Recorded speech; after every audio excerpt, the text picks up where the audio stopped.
great. She's like, oh, I'm making them for Delfina's dog, Nina. So Delfina comes in the house and she's like, where's Nina? She's like, Nina's not coming. Not even the fucking dog wants to be on the show.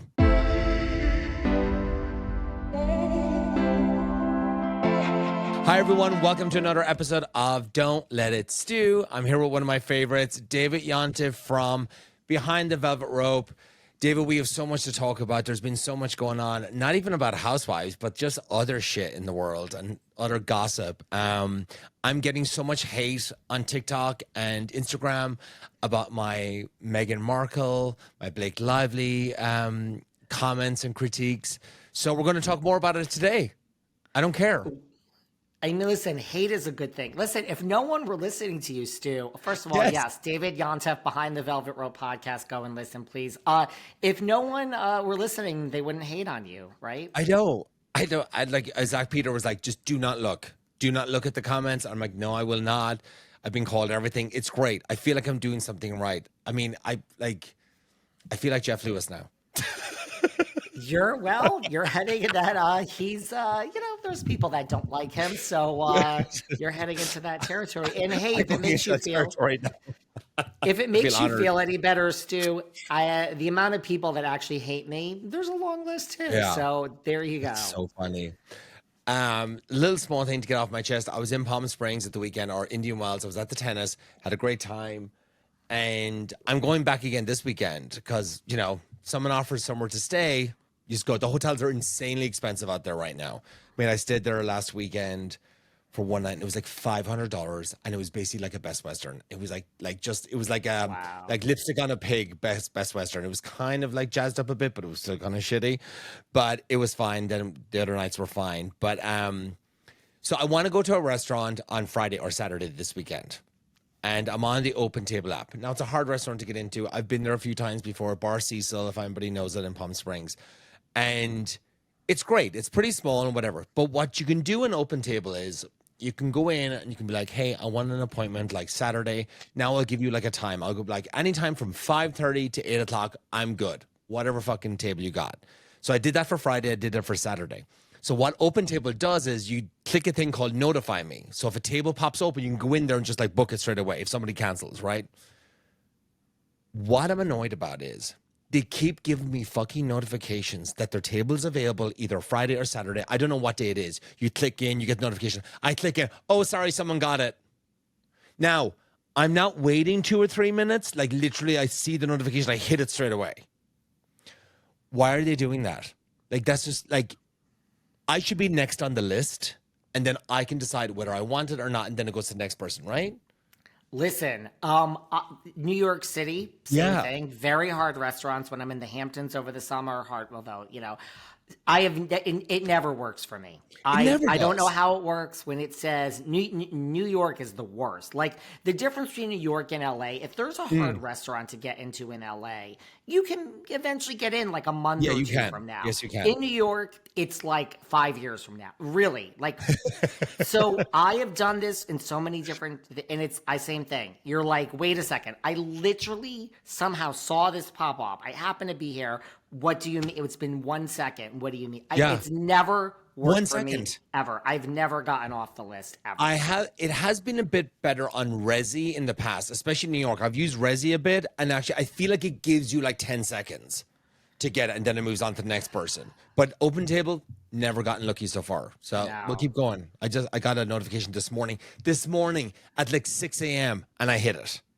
Someone must get it. It can't just be a fraud, I would assume. I don't know.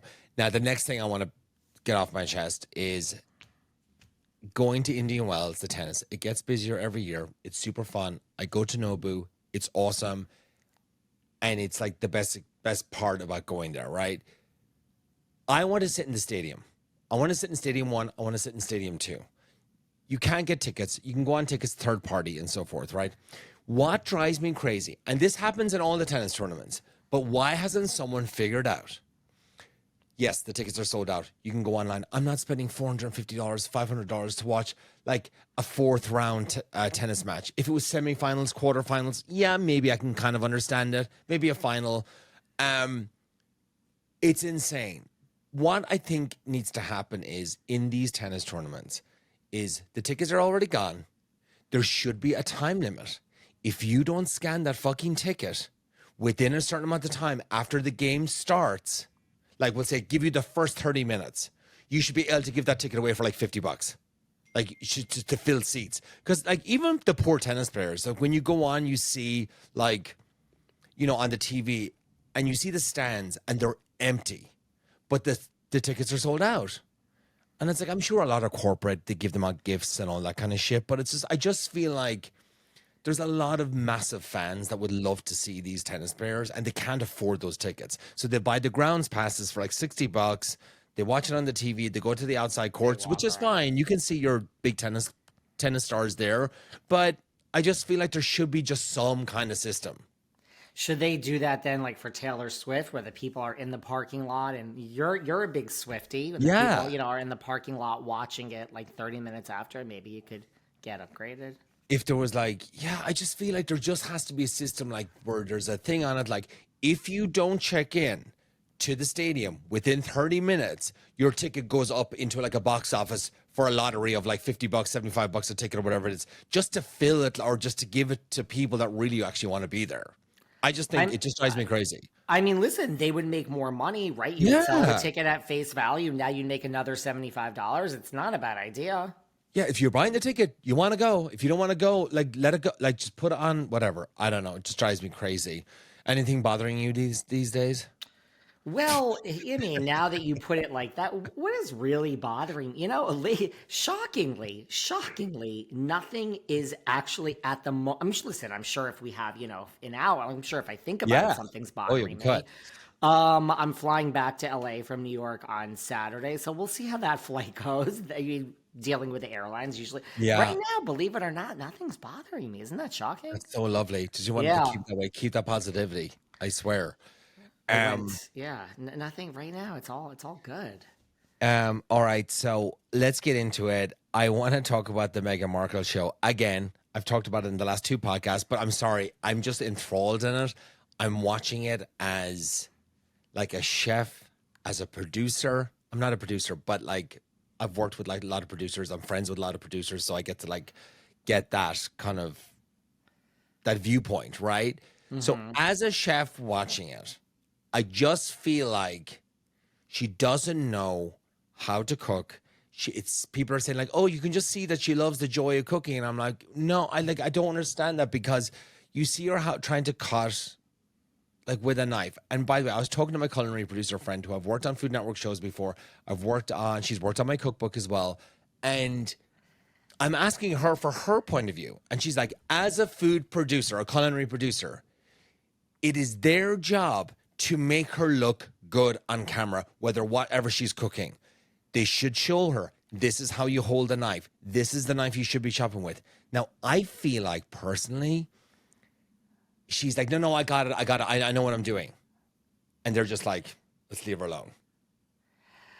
There's so many things wrong with that statement. First of all, you just want a cooking show on Netflix, which let's give you one. That's what I do. Absolutely. Yeah. I'd like a show on Netflix too. So it would be called Sunday Fun Day. And it was just all my friends coming over, and we do like an episode every week, like whether it be like a Super Bowl snacks, it would be like, you know, like a lazy Sunday with like a roast. Like I have a whole like show I want to do.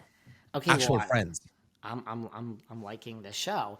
Was she known for like, I don't understand. And it's a second season. I mean, I guess it's doing well. Like I don't understand this. Like, was she?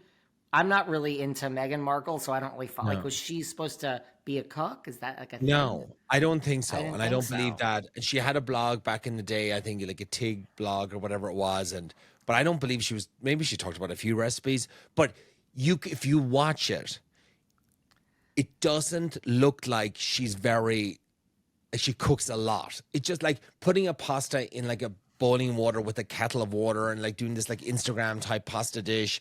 Now 2 or 3 episodes later, we show her actually boiling pasta. I'm like, thank God. It's like the culinary producer got involved and was like, look, that looked like shit in episode 1. We need to actually show you like cooking pasta like the regular way.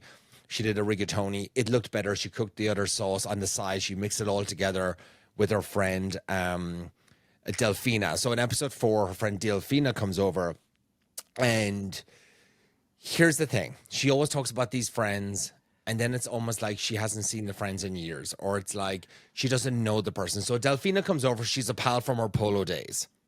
Right. Fine. Like, again, rich, wealthy, royal, or whatever it is. She comes over. She's like, oh, my God, you're so tall. I'm like, bitch, do you not know her? Like, you know this woman. Then she makes these dog cookies, right? These peanut butter dog cookies, great, like awesome. She rolls them out. Awesome. I'll probably make them for Milo. And that's great. She's like, oh, I'm making them for Delphina's dog, Nina. So Delphina comes in the house and she's like, where's Nina? She's like, Nina's not coming. Not even the fucking dog wants to be on the show. So where's the culinary producer in that to be like, hey, Delphina, make sure you bring the dog over because we're doing a segment on dog cookies and it'll be kind of a fun moment for your dog to come in. She feeds the dogs, whatever, the cookies, and it's like, oh, no. Like, that's a major fuck up. Yeah, that's a pretty big fuck up. I mean, I was more into the whole thing where everyone's comparing it to Pamela Anderson's show, and her producer, Pamela Anderson's producer, just spoke out and said, when you're great, like greatness, and look, if someone copies you, that's a positive thing, right? Yeah. They're totally okay with it. They're like, it's hard to be first to the market with something, and I'm like, great answer. I will say, like, the positives of it, as the episodes go on, she does get more comfortable. I mean, it's shot beautifully. I don't know why there's a crew of 80 people there. Any shows I've done, it's like a max of like 25, 30 for like production for a show. But what I'm having a real problem, and everybody's like, nobody cares, Stuart. I'm like, I get it. But what the problem I'm having is every episode of feel like I've seen so far. It's like, I'm cooking for this food. I'm cooking for this party. I'm cooking for this thing. I'm cooking. But there's nobody turns up for these parties or these functions that she's cooking these things for. So I'm seeing her cook food for 10 to 15 people, and there's 2 people eating it. I mean, there's a disconnect. There's a disconnect. Is she so into, what is it? Is herself? It fame? Yeah, because you hear, they're having their money problems, which is relative. Like, why are you doing this? Why not just live your life? I don't understand. I think she should be an actress. Isn't she great at fucking acting? She was great at it. Well, Suits just did their reboot. She could have been in it. She could have been in it. Maybe they didn't want her in it. I don't know. You know what the thing about her is like, to me, now look, do I know her? No. Do I know Blake Lively? Either. And I don't know Blake Lively, but from the more you dive into it, they both seem really unlikable. If you really, that's the thing. That's the thing. It's like, it's not like, and it's please, people stop coming at me like with the color of her skin. I didn't even know she was black until a few weeks ago. That's not it at all. It's just like, it's really interesting to me as a food show, as a lifestyle show, like for me to watch it and kind of like critique it. I'm like, I wouldn't do that. I would do this and so forth. And also I saw another clip, and this is the thing, like people think she's a liar. So it's like, that kind of follows with her because she's like, she talked with Oprah. She's like, oh yeah, my family name was tarnished because of the royals and stuff. And then she's like talking to Minnie Kaling, I'm a Sussex now. So wait, you didn't want the name, but now you want the name. Well, when she was on the Drew Barrymore show, Drew used the proper name. She said Sussex. And then, according to body language experts, I guess I do know more about this than I thought. Yes, you do. According to, so when she was on the, Drew touches people. That's the thing. You sit on the couch with her. She's like, and I think Drew is a very warm, likable person. Very. So, but according to body language experts, Meghan was very uncomfortable with how she was being touched by Drew, which if you go on the Drew Barrymore show, you know that you're going to sit on the couch and she's going to get really close. And I'd love to go on the Drew Barrymore show and sit really close and be touched by Drew. Or just like give it like a note, be like, hey, Drew, like, look, she's a bit kind of like weird about people touching her and stuff like that. I know that's your thing, but like, just don't take any offense to it. She's like this with everybody, and that's cool. Like, that's totally fun. Some people are like that, Doesn't Howie Mandel like hate people like touching him because of the germs thing and stuff like that? Yeah, I think. Her father has spoken out also, Meghan's, and said he thinks the show that her reactions to things are very fake. He's like, he has all these theories about like when she's like or whatever. He's like, oh, let me point out all the times. that she's fake. It just feels, and my culinary producer friend said it last night, texted me, she was going crazy watching. She was like, the kids are not going to eat those crostinis. And I'm like, bitch, that's a fucking loaf. That's not a crostini. It's so big. But she was like laughing. But she just said, it just feels a bit forced. And I agree with her. I just do. I just don't believe it. That's the problem I'm grasping with it. I don't hate her. It could be fucking anybody on that camera. It's like, just sell it to me. Like, Ina Garten is believable. Like, Martha Stewart is believable. Like, Gwyneth Paltrow, yes, she's obnoxious, but she fucking knows she's obnoxious, selling like vagina candles or whatever. And but we accept it, and we were kind of just laughing at her, and she's like, oh, she's so silly. She's so like, she tries to be relatable, but she's not, but she knows she's not. And it works for her. Mm-hmm. I just can't get behind this one. I'm just like, sorry. Well, I don't know. I mean, look, we tried the podcast. If this doesn't work, I don't know what's left, although it has a second season. Yeah, so but here's the thing. She's not stupid. How did that happen? She's not stupid when you're signing a deal. Like, and I will agree with her. Like, in this, she was smart in doing this, whether she signed a 2 or 3 season deal, because look, any show, and anybody knows this, with any show, it takes 1 or 2 seasons. It takes like 2 or 3 seasons to get someone off the ground, to get something off the ground, because she is slightly becoming a bit more likable as the episodes go on. She was super nervous in the first one. The fourth one now, she is more jolly in it. I still don't buy it, but she's definitely a lot better than the first episode. But yeah, like, look, it's like a housewife. A housewife comes on, they don't knock it out of the park in the first season. Now, I do think on Jersey, Danielle and the other one, Rachel Fuda, I think the two of them had a great first season. They were like anomalies in my opinion. But, you know, Crystal Minkoff got like 3, still the same. Nothing happened with her. Although Bose is having a great first season. Yes, she is. Not everyone loves her. I like her. Most people love her. Yeah, she's having a great season. Moving on to Beverly Hills, can you just give me something? Because I'm so bored. It's, Am I missing something? No, it's my favorite franchise, and even I'm bored. And like, I mean, look, we know that Kyle is in love with Morgan, and we're never going to see Morgan, and we know that she's getting a divorce from Mauricio, and Dorit and PK are having troubles, and we like know it all. That's the problem. The tabloids are too. There's nothing. There's nothing happening. I mean, I'm liking Dorit now so far. I didn't like her at the beginning of the season, but I'm becoming more and more. I'm kind of feeling sorry for her now a bit. I feel like she's kind of becoming more real, where I believe her. And I think the part that really kind of bought it for me was when they went upstairs and you saw all the clothes on hangers and the shoes and everything. Like, she's trying to clean house. Like, she's trying to sell everything. That, to me, shows that you're fucking struggling. It really does. As Sutton Strack has pointed out, Dorita doesn't have the money that some of the other ladies have. Which is so gross. But apparently, someone made a comment. Was it Gary Janetti? Like, Sutton or nothing? But then she clapped back. He said, it ain't a Sutton, it's a Nutton, because he walks by her store. You know where the store is in West Hollywood. And I went to Sutton's party. Sutton had a party when her store went from physical to online. This was, I don't know, like 7 months ago, whatever. I lose track of time. But like, so, you know, it is online now. And she did clap back at Gary to say the store is in the back now and it's mostly online. And Dorit weighed in on that to say like, I told you there's nothing there, girl. So is there a store in the back? It's like a warehouse? She owns. It's cute in the back. There's. Oh, I love it. Yeah. Yeah. So Catherine Ireland used to be back there back in the day when they shot that design show. Remember on Bravo? Yeah. I didn't realize that. Yes, that was a great show. I didn't realize that was there. That was a fun show. Yeah. My friend Tyler used to work for her at the time, and I used to go back and like hang with them and have coffee. Like, that was a cute little showroom and stuff. It was cool back there.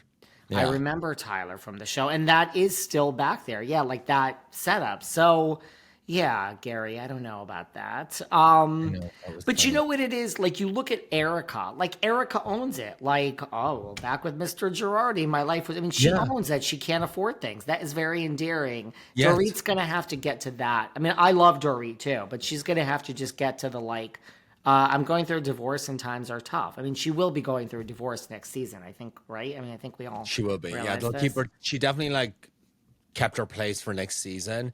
It's funny, Zach was saying to me the other day, he feels like it's going to be like Erika's last season. And I was like, why do you think? He's like, I just feel like they're kind of wrapping it up the way they're kind of with her. It's like there's nothing more kind of there. Like, where does she go? And I feel like she doesn't want to really get involved in the drama. She's kind of like standing back from it. Yeah, like you know what it is? It's like I say this all the time. Erika, like, where do you go at like her life really blew up. Like she had Yes. nothing could happen to Erika except for health issues, like if she gets a bad health diagnosis. Yes. Short of that, what could happen to Erika? She could handle anything now. This is why Erika's like, oh please, she's comic relief now. Like nothing could happen to Erika No. that Yeah. will affect her ever again in life. So we can't have any drama with Erika because she's above the drama. Because how She's much above it worse now. does Yeah. it get that the Yeah. whole She's just world? like, these Yeah. bitches, like, this is nothing on me anymore. Like, yeah. So maybe that's a Um, point. Maybe that is where we're headed. I want to like catch your like take on this because I call this, and I mean it's not really that hard to call. It's not, you don't have to be that smart. But okay, so Firefest is coming out. Like it's apparently happening in May. The people in this island off the coast of Mexico, they're like, there's fucking nothing happening here. Like I don't know what you're all talking about, but there is no like there's no talk in the town or the city or whatever it is that this event is happening. He confirmed that an NFL player, Antonio Brown, is performing at Firefest too. What the fuck is he doing? Bouncing a basketball? Like, he needs to stop. Like, it can't happen again. And why is he allowed to do this again after he went to jail for the first time? It should have been a thing. This is where it's crazy about America sometimes and like the legal system. He should have been banned from doing anything like this again. Selling events, selling tickets, like just a ban completely. But here he is, out of jail, fucking doing it again. It's like, what is that saying? Like, fool me once, you're an Yeah, asshole, fool me twice, I'm the asshole. I agree. I mean, if people show you who you are, listen, like, who is buying tickets or bought tickets? Right? sold It's out. sold out. I know, it's sold out. Is it sold out? I think it's sold out. I'm pretty Oh my sure. god. Oh I'm my pretty god. sure This I is gonna saw be that it was sold out. no. It's unbelievable. Like if like there's nothing there. There's nothing happening, and like they did another. That Good Morning America did a thing like a day or two ago about it. Like there was one person booked. Like if you have an event, as we all know, like Coachella, anything like that, how you sell tickets is promoting the performers that are going to be on the show or at the Right. weekend or what the music festival, and then people all buy the tickets. I'm not buying a ticket when I don't know who's fucking performing. Right. Like Yeah. what are you buying a ticket for? Like if you want to go to this place in Mexico, this island, just go. Like I don't understand what the attraction is. I agree.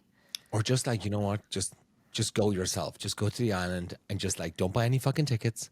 Just enjoy. Just have a little sun vacation. I'm sure you can just sneak in anyway. If there is anything going on, they'll gladly sell you a ticket, I'm sure. But that's just watch this space. I'm just dying to see how this all pans out. I really, really am. Yeah, I mean I don't understand how this could be happening again. Mind you, I hate these festivals. There's nothing Coachella. No, It's so listen, not for me. There's I would do nothing. Coachella once. I Yeah, haven't because done it. even like the VIP way to do it, and you're like, even that sounds horrible. Like it just, I mean, I'm not even being a princess. It just all those people and like, I know. I love seeing bands. I love concerts. I like going to like if my favorite band in the world is like, I love the Go-Go's. They're playing Coachella. I will not see a band I love at a festival because like there's Yeah. 800 other You bands. need like It's an too artist much. pass. I believe the artist pass are really good. I feel like you're in a total separate section. You just stay there, experience it. I think I would do it, but I would just go for fucking one day. You just do a whole kind of a day, like walking around in the sun and like sipping on drinks and stuff. And then like you'll be done because you're just going to be exhausted after one day. I don't think I'll be able to do another day of it again. I'm just not. Like, And you live in LA. LA is a ghost town. Like my building where I live is a ghost town every time it's a Coachella weekend. yeah, Everybody in LA it is. goes. It really is. I don't. Yes. We're going to wrap it up. We're going to wrap it up with our favorite topic. Ryan, Ryan and Blake. Lion Ryan. I mean, Lion literally. Lively. So, yeah. What's new? Well, I find this whole, I mean, Anna Kendrick thing that happened the Yeah. other week, like where, Blake was out, it's great working with her. And I don't know, I'm not reading into it as much as everyone were like, Anna Kendrick Yeah. was asked and she's like, oh, like, what's it like Oh, working with Blake? I don't know, like, I don't really know if that was such a diss as much as it was like, I don't want to talk about this. It's overshadowing the movie. That's how I read it. I'm not defending Blake. Don't get me wrong. Exactly. Yeah. But I just think she was like, oh, like, I mean, I kind of took it as in like, oh, she's fucking insane, but whatever. Like, but I'm not talking about it. Like, I'm not even going down that road. I want to do this press tour and be fucking done. Again, I'm not defending Blake, but you have to give her, look, one of two things. Either you have to give her credit for showing up, or two, she is just so out of touch. Like, I really watch her and I'm like, I think she is just still out of touch with what's going on. Yeah. I truly don't think it's an act. Like, look, there is a, like when you go to SNL, you're like, okay, well, that is a really, as Bethany Frankel says, oh, brilliant move. Like, just to show, like, what? Like, we're so, I don't think it was. No, I really think that she's out of touch with just like, this is a big deal, Blake. Like, I don't know. Like, does she realize what's happening in her career? Yeah. Here? I mean, those people I think she has a narcissistic personality disorder. I really do. And I think I agree. I think the two of them do. And those type of people, yes, deep down, they know when they go to bed at night, they know exactly what's happening for sure. But they will never admit fault. They'll never take responsibility. And she has to go the full length of this now. And she has to see it through. And she will never take ownership. Like, oh, sorry, I really wanted rights to the second movie, so I thought I would try and destroy this guy's life. Like, no. Like, she has to maintain, like, I felt uncomfortable. It'll come out where... And the thing about it is, as well, you can't tell me how to feel or how I feel. You don't get to tell me how I feel. So if I felt uncomfortable with him, even though we all probably know that he fucking didn't do anything wrong, or maybe like, touched her in the movie because he had to touch her because they were acting or whatever, or maybe stayed a bit longer, like on her lower back, whatever. Like, she can say whatever she wants to say, and she can take it to the cleaners. Like, she can take it as far as she wants to, but she's going to have to see it all the way through. Now she is, but I don't know. Look, there's good news and there's bad news. Like, if you have a total narcissistic personality, which I agree with you, I think she does, and I think he does also. The good news is that you have hundreds of millions of dollars, so you have that on your side. Like, good for you. I don't understand why. I still don't understand what this is for. Like, I understand why the little guy sues someone, like Beyonce, Jay-Z. Like, those are the people that should get sued. I don't understand why, when you have all this money, why? Like, just... And why are you just go away? Like, just listen, if I had $500 million, I would just go live my life. Like, I would be like, acting can go fuck. I mean, how much money do you make from a movie? Yes, you make money, but just go live. You have enough money to never work again. He has so much money from selling that Mint Mobile. Didn't he make $1 billion or something? Like, it was something crazy. That's what they say. And then other people say, well, it was sold for that, but there were other owners. So it's debatable. Got it. Okay. But still, they have a shitload of money. Yeah.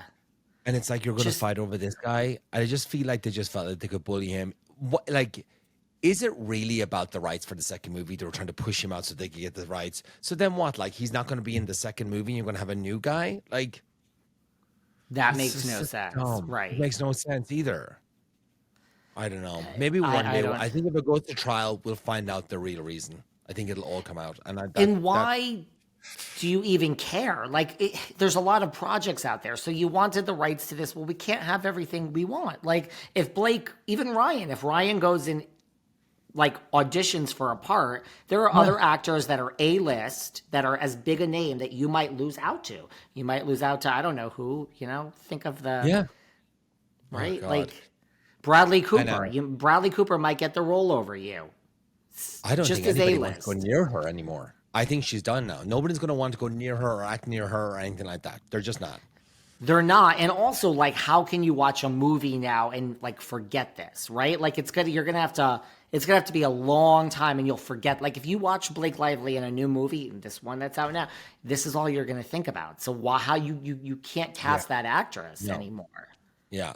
Right? Oh God. I know. Drama. Watch the space, I guess, right? Until we find out more will happen. I'm sure more stuff is gonna come out. Okay, so yesterday we had or yesterday or Sunday, we had Tamra quitting the OC. They're all down in New Orleans, all having fun. I texted one of them yesterday. I said, is it just insane? And she's responded. She's like, beyond. That's all I got. She didn't tell me anything else. I'm not telling you which housewife I text. But I think like it's a Tamra move. Like it's fucking smart. She's just like, I'm out of here. Now we all want to know, and we're all going to watch now next season. She's not Tamra. She ain't walking away from $1 million a year to do whatever it is that she. Yes, you're going through a tough time now. Your good friend is very sick. Yeah. Well, okay, like I don't want to do my job today either. You know, I mean, I'm tired. She's not quitting. So look, they let her go home from the cast trip. Andy got involved. I'm sure they talked her off a ledge and said, pack up and go home. Sure, go home. Yeah. Now, Katie Janela wouldn't get to go home. They would be like, march back in there or you're fired. Jen Pedandri would be told but Tamra, yes, just like Kyle, like Teresa, there's certain people, just go home. Yeah. It's fine. And take the next week off. Yeah. And it's fine because it still plays into it. And then the girls can just bitch behind her back while she's getting on the plane. She's going home. They got the scene. They probably got her getting a fit of rage, getting up from the table, throwing a glass, whatever it is. Mm-hmm. So they got the scene. They're not getting anything more out of it, right? So let her go home. The rest of the cast trip, we can talk about her. And didn't Kyle walk off Beverly Hills? We didn't even miss the episode. Like you blink and she's back. So Tamra is not going anywhere. Not for this money. There's no way. There's no way. And speaking of like Teddi, I saw she posted a story. She went to Barry's boot camp yesterday. So I mean, good for her. I mean, that's great. Like that she's feeling a bit better to be able to do Barry's.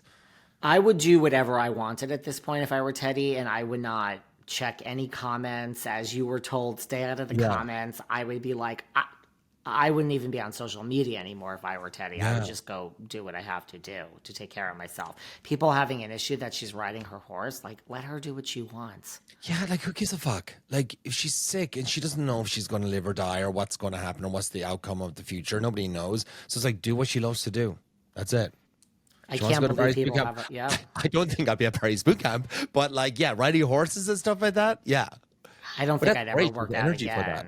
I don't think I'd ever work out again. I would just do whatever. I know you're supposed to, and you're not supposed to eat unhealthy. Well, I would just do whatever the hell I wanted at this point if I were Teddi. Really? No. So wish her well. I hope everything kind of works out, and I hope it just sucks. It must be so fucking awful.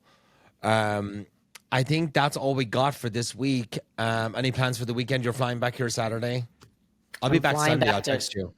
Okay, because I'm there for a while now, I think. A couple weeks. Nice. Okay. 4 weeks. We'll go have a drink in West Hollywood. And maybe I'll be, I'm 75 days the day after St. Patrick's Day. So I can have a drink after 75 days. So, but. Well, then, we could also do something else. We can go and eat food. I love to eat food. So we can eat. David, tell everybody where they can find you. Everyone can listen to Behind the Velvet Rope podcast on Apple, Spotify, anywhere you get your podcasts. We have a show every single day. Interviews, and we talk about all of this stuff. Lots of housewives, lots of reality TV. So Behind the Velvet Rope podcast. Follow it and listen. If I didn't annoy you here today. No, you didn't. You're great. Thank you so much, everybody, for listening, and we'll see you all back here next week. Bye. Follow, subscribe, give me 5-star ratings, review, all that stuff if you're listening. I really appreciate it. Thank you. Bye.